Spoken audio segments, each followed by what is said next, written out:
हरेक की रहर केतनो मोटाई बांस ना होई। हरेक की रहर केतनो मोटाई बांस ना होई। आ जाके खोजली ना भातार दिल्ली गुजरात कलकत्ता। हरेक के जाके खोजली ना भातार दिल्ली गुजरात कलकत्ता। के ठाकुर जी लेखा कोई खतरनाक ना होई। किन के डिमांड होला, ठकुरान के लइका बरांड होला। किन के डिमांड होला। अरे ठाकुर जी के लवर बना ले, ऑफर बा फायदा उठा ले। रे ठाकुर जी के लवर बना ले, ऑफर बा फायदा उठा ले। और रविंदर भैया के हाथ पकड़ ले, यूपी बिहार में पूरा छा जाएगी। ठकुरान ठकुरान लिखवालो ना।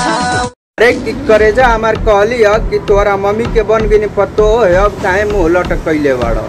हरेक की करेजा हमार कहली कि तोरा मम्मी के बन गई पतो है, अब काहे मुँह लटकैले बड़ो। ए राजा जाए अब बाजारे ले आव एगो कोको कोला।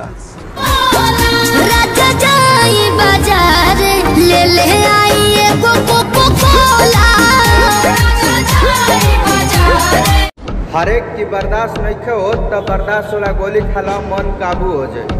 हरेक की बर्दाश्त नहीं हो तब बर्दाश्त वाला गोली खाला, मन काबू हो जाए। आ कुछ दिन इंतजार करके देखा ये करे जाए ठाकुर जी के लड़का पटाए खातिर तो यूपी बिहार में नाम बटे, सादगी भैया के पहचान बटे।